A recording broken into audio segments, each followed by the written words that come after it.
Under the blazing Texas sun, Jake Harmon leaned against the worn fence post of his 40-acre ranch, a soft smile playing on his lips as his horses grazed lazily in the pasture. It had been a long journey, years of hard work, sweat, and heartbreak, to build this place from nothing. To Jake, it wasn't just land, it was legacy, peace, and purpose.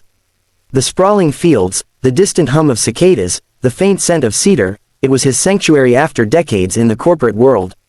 What no one in town knew was that Jake wasn't just some cowboy who retired early, he was the CEO of a major construction and development firm that quietly owned half the county's new properties. He liked it that way, simple, anonymous, free from the corporate politics he'd ruled over for years. But anonymity had its limits, and trouble had a way of finding peace, even on a quiet ranch. It started with a white SUV rolling up to his gate one Friday afternoon. Out stepped Karen Lawson, sharp haircut, clipboard in hand, her HOA badge glinting in the sun like a sheriff's star. "Excuse me, sir," she called, her voice tight with authority. "You can't keep livestock here. This property falls under our subdivision code. Horses and large animals aren't permitted within the HOA boundary." Jake blinked, amused. "Ma'am," he said slowly, "this land's been a ranch for 40 years. I bought it before your little HOA even existed." She pursed her lips, scanning her clipboard. "We'll see about that," she said coldly. "Rules are rules." He chuckled softly, shaking his head as she drove off in a puff of indignation. The next day, Jake found a bright orange violation notice nailed to his fence. "Unauthorized structure," it read.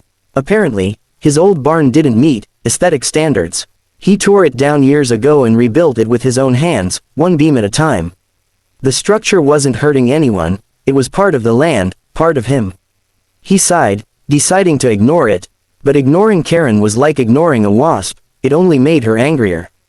Over the next week, she returned with a vengeance. Complaints piled up: unauthorized animals, non-compliant fencing, unsightly tools visible from the road. Then came the final straw. One evening, as Jake was feeding his horses, red and blue lights flashed across his field. Two sheriff's deputies stepped out, their radios crackling. "We got a call," one said, glancing around awkwardly. "Caller reported possible animal neglect." Jake's jaw tightened. "Animal neglect," he repeated, looking at his horses, sleek and well-fed, tails swishing in the evening breeze. "Who called?" "Anonymous," the deputy said, but Jake already knew. Karen stood by the gate, arms crossed, phone still in hand. "I told you," she said triumphantly, "you can't keep animals here." Jake took a deep breath, fighting the rising anger. "Ma'am," he said quietly, "you've made a mistake." But Karen wasn't listening. She was lecturing the deputies about bylaws and community standards. When Jake calmly asked her to leave his property, she sneered, "You can't talk to me like that. I'm reporting this directly to the HOA board, and your employer, if you even have one." The deputies exchanged a look, muttered an apology, and left. Jake stood there under the fading sky, shaking his head. He'd seen arrogance before, boardroom arrogance, polished and subtle, but Karen's was loud, petty, and blind. The next morning, Jake called his assistant in Dallas.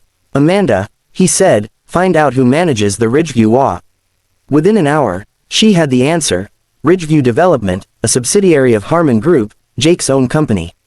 Karen Lawson was not just an HOA officer, she was an employee, 2 levels below a regional manager, working under his corporate umbrella. Jake almost laughed. Fate, it seemed, had a sense of humor. But instead of getting angry, he decided to handle things the right way, quietly, firmly, and with grace.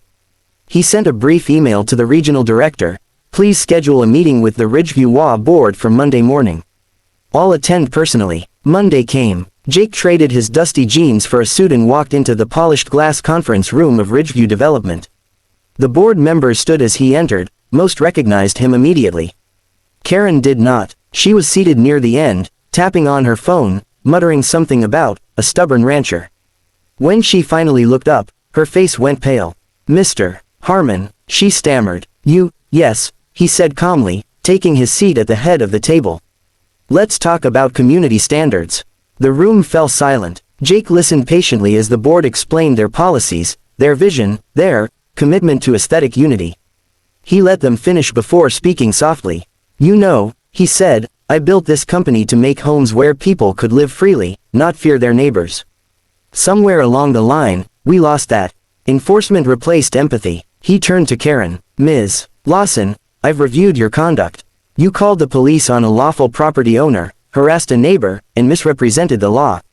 Why? Her voice trembled. I was just following rules. Jake nodded slowly. Rules have purpose, but when they're used to hurt people, they lose it. Karen's eyes dropped. You're right, she whispered. I didn't think. You didn't, he said gently. And that's the problem. The board moved to terminate her employment, but Jake held up a hand. No, he said, let's do something better. He turned back to Karen. I don't believe in revenge. I believe in redemption. You'll spend 2 weeks volunteering at the community ranch project outside town. You'll learn what hard work looks like, and maybe, what real community means. After that, your position will be reviewed. Karen blinked, stunned. She'd expected fury, humiliation, but instead, she saw patience and purpose. 2 weeks later, the sun rose over the same ranch she'd once called the cops on. Karen stood by the fence, hands blistered, jeans streaked with dust, watching a group of kids with disabilities feed the horses. She'd helped organize the event that day, something she never thought she'd enjoy. Jake stood beside her, quiet as ever. They love the horses, she said softly. It's peaceful here, he nodded. That's the point. She looked at him, shame flickering in her eyes. I was awful to you, she admitted. You had every right to fire me. Jake smiled faintly. I don't build fences to keep people out, Karen. I build them to give people something to hold onto. That night, as the last of the kids left and the sun dipped below the hills, Karen stayed behind. She helped Jake clean the stables, wordlessly working beside him.